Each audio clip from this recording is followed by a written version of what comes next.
What is love? It's a story of Carl who falls in love with a 19-year-old girl, Sasha. It's a story of finding out true meaning of love. In this story, you get to listen and experience crucial events of Carl's love life.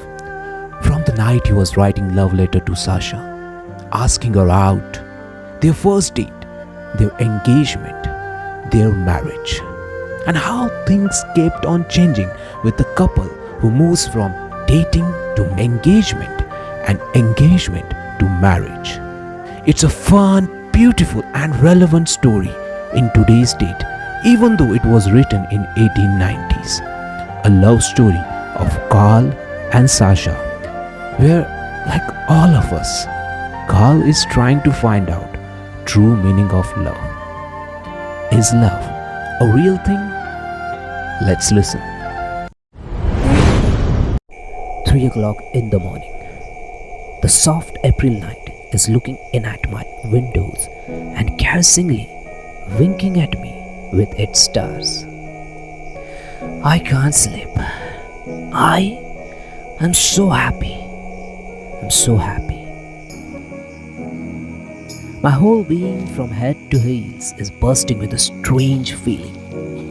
I can't analyze it just now. I didn't have the time. I'm too lazy. And there, hang analysis.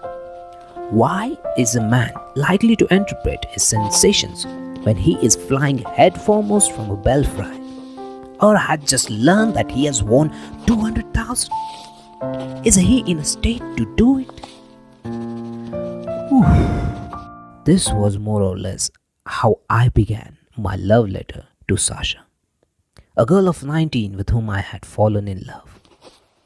I began it 5 times, and as often tore up the sheets, scratched out whole pages, and copied it all over again. I spent as long over the letter as if it had been a novel I had to write to order. And it was not because I tried to make it longer, more elaborate and more fervent, but because I wanted endlessly to prolong the process of this writing. When one sits in the stillness of one's study and communes with one's own daydreams, while the spring night looks in at one's window. That's why. Between the lines, I saw a beloved image, and it seemed to me that there were, sitting at the same table, writing with me, spirits as naively happy, as foolish, and as blissfully smiling as I. I wrote continually, looking at my hand, which still ached deliciously where hers had lately pressed it. And if I turned my eyes away, I had a vision of the green trellis of the little gate. Though that trellis, Sasha gazed at me after I had said goodbye to her. When I was saying goodbye to Sasha, I was thinking of nothing, and I was simply admiring her figure, as every decent man admires a pretty woman. When I saw through the trellis 2 big eyes, I suddenly, as though by inspiration, knew that I was in love. I was in love. I was in love. That it was all settled between us, and fully decided already that I had nothing left to do but to carry out certain formalities. It is a great delight also to seal up a love letter and slowly putting on one's hat and coat, and to go softly out of the house and carry the treasure to the post box. If the boxes knew how often people resort to them for the decision of their fate, they would not have such a humble air. I, anyway, almost kissed my post box, and as I gazed at it, I reflected that the post is the greatest of blessings. Dear God, I beg anyone who has ever been in love to remember how one usually hurries home after dropping the letter in the box, rapidly gets out into bed and pulls up the quilt in the full conviction that as soon as the one wakes up in the morning, one will be overwhelmed with the memories of the previous day and look with rapture at the window, where the daylight will be eagerly making its way through the folds of the curtain. Well, to facts, next morning at midday, Sasha's maid brought me the following answer. I am delighted. Be sure to come to us today. Please, I shall expect you. Your S. Not a single comma, this lack of punctuation, and the misspelling of the word delighted to deleted the whole letter, and even the long narrow envelope in which it was put filled my heart with tenderness. In the sprawling but diffident handwriting, I recognized Sasha's work, her way of raising her eyebrows when she laughed, the movement of her lips. But the contents of the letter did not satisfy me. In the first place, poetically letters are not answered in that way. And in the second, why should I go to Sasha's house to wait till it should occur to her starved mama, her brothers, and her poor relations to leave us alone together? Why should I go to Sasha's house? I sent an answer by the maid asking Sasha to select some park or boulevard for a rendezvous. My suggestion was readily accepted. I had struck the right chord, as the saying is. Between 4 and 5 o'clock in the afternoon, I made my way to the furthest and most overgrown part of the park. There was not a soul in the park. When I went up to Sasha, she was standing with her back to me, and in that back I could read a devilish lot of mystery. It seemed as though that back at the nape of her neck and the black spots on her dress was saying, "Hush." The girl was wearing a simple cotton dress over which she had thrown a light cape. To add to the air of mysterious secrecy, her face was covered with a white veil. Not to spoil the effect, I had to approach on tiptoe and speak in half whisper. From what I remember now, I was not so much the essential point of the rendezvous as detail of it. Sasha was not so much absorbed in the interview itself as in its romantic mysteriousness. My kisses, the silence of gloomy trees, my vows. There was not a minute in which she forgot herself, was overcome, or let the mysterious expression drop from her face. And really, if there had been any Ivan Sidorovich or Sidor Ivanich in my place, she would have felt just as happy. Now, how is one to make out in such circumstances? Whether is one loved or not? Whether the love is the real thing or not? I don't know. From the park, I took Sasha home with me. The presence of the beloved woman in one's bachelor quarters affects one like wine and music. Usually, one begins to speak of the future, and the confidence and self-reliance with which one does so is beyond bounds. You make plans and projects, talk about fervently of the rank of general, though you have not reached the rank of a lieutenant. And altogether, you fire off such high-flown nonsense that your listener must have a great deal of love and ignorance of life to assent to it. Fortunately for men, women in love are always blinded by their feelings and never know anything of life. Far from not assenting, they actually turn pale with holy awe, are full of reverence, and hang greedily on the maniac's words. Sasha listened to me with attention, but I soon detected an absent-minded expression on her face. She did not understand me.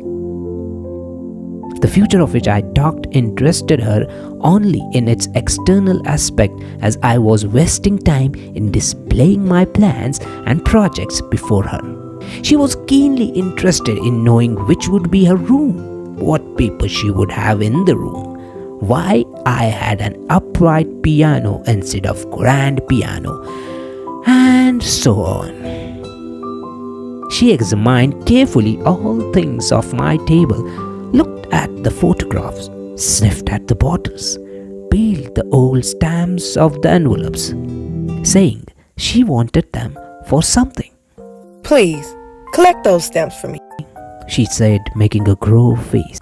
Please do. Then she found a nut in the window, noisily cracked it, and ate it. Why don't you stick little labels on the back of your books? What for? Oh, so that each book should have its number. And where am I to put my books? I've got books too, you know. What books have you got? Sasha raised her eyebrows, thought a moment, and said, All sorts. and if it had entered my head to ask her what thoughts, what convictions, what aims she had, she would no doubt have raised her eyebrows, thought a minute, and have said in the same way, All sorts. After a while, later, I saw Sasha home and left her house regularly. I mean, regularly. You know what I mean? Officially engaged. That's what I mean. I was officially engaged. I was so reckoned till our wedding. If the reader will allow me to judge merely from my personal experience, I maintain that to be engaged is very dreary, far more so than to be a husband or nothing at all. An engaged man is neither one thing nor the other. He has left one side of the river and not reached other yet. He is not married, and yet he can't be said to be a bachelor. I mean, but dear God.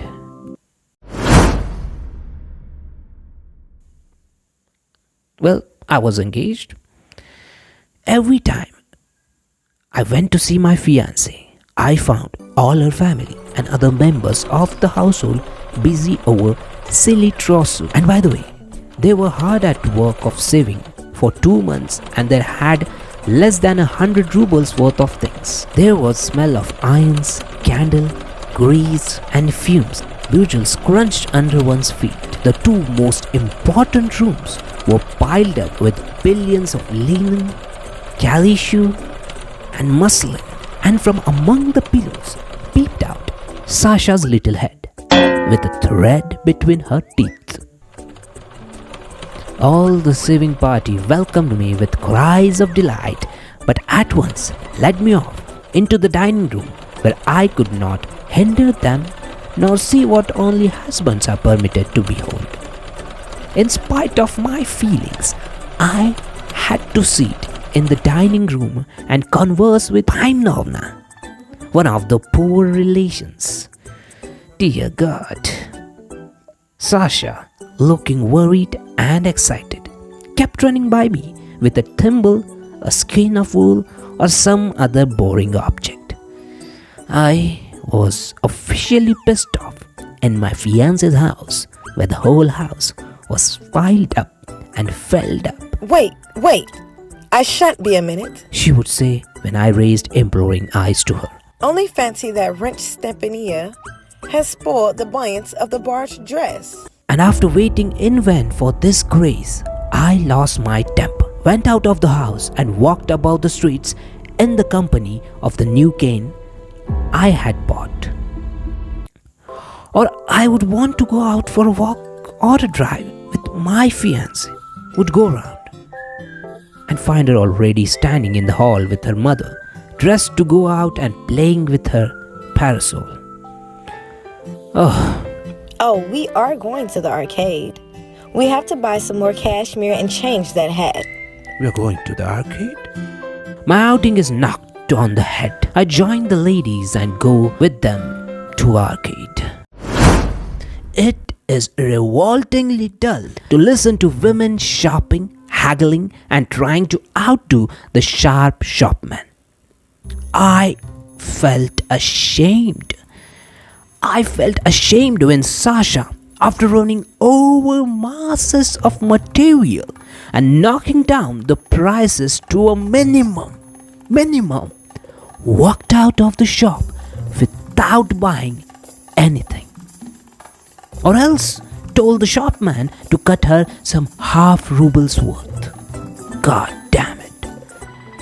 When they came out of the shop, Sasha and her mama, with scared and worried faces, would discuss at length having made a mistake, having bought the wrong thing, the wrong flowers, the flowers in the shin being too dark, and so on.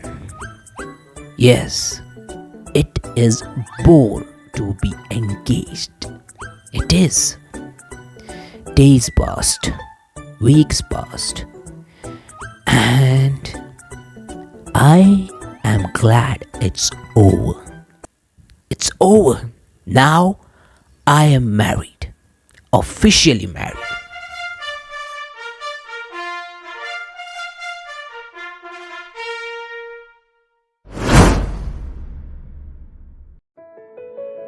One day, it is evening. I am sitting in my study reading. Behind me, on the sofa, Sasha is sitting, munching something noisily. I wanted a glass of beer. Sasha, look for the corkscrew. I said. I guess it's lying about somewhere. Please look for the corkscrew. Sasha leaps up, rummages in disorderly way among 2 or 3 heaps of papers, drops the matches, and then, without finding the corkscrew, sits down in silence. 5 minutes pass. 10, 15. I begin to be fretted both by thirst and vexation. Sasha, Sasha, do look for the corkscrew. Sasha leaps up again and rummages among the papers near me. Her munching and rustling of the papers affects me like the sound of sharpening knives against each other. Yeah, I get up and begin looking for the corkscrew myself. At last, it is found and the beer is uncorked. Finally. Well, Sasha remains by the table and begins telling me something at great length. To that I'd say, You'd better read something, Sasha. She takes up a book, sits down facing me, and begins moving her lips. I look at her little forehead, moving lips, and sink into thought. She is getting on for 20. I reflect. If one takes a boy of the educated class and of that age and compares them, what a difference! What a difference! The boy would have knowledge and convictions and some intelligence. But I forgive that difference just as the low forehead and moving lips are forgiven. I remember in my old loveless days, I have cast off women for a stain on their stockings, or for a foolish word, or for not cleaning their teeth. And I don't know what. And now, I forgive everything. The munching, the muddling, about after the corkscrew, the slovenliness, the long talking about nothing that matters. I forgive it almost unconsciously, with no effort of will, as though Sasha's mistakes were my mistakes, and many things which would have made me wince in old days move me to tenderness and even rapture. The explanation of this forgiveness of everything lies in my love for Sasha. But what is the explanation of the love itself? I really don't know. I don't know.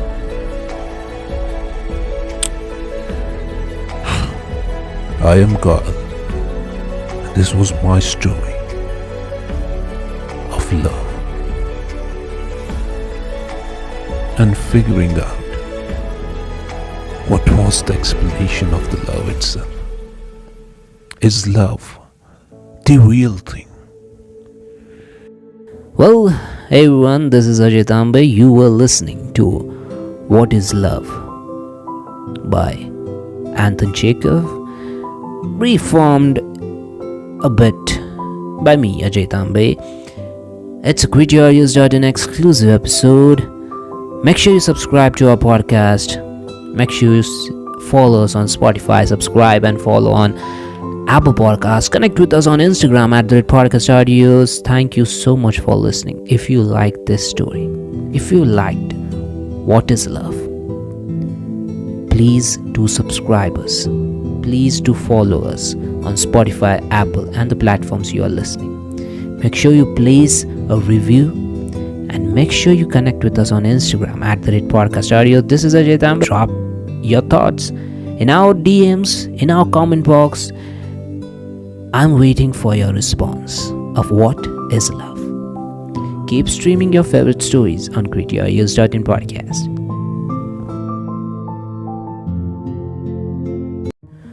Hey guys, I hope you enjoyed this story. If you like this story, if you like the show, please make sure you follow us on Spotify and the platforms you're listening to.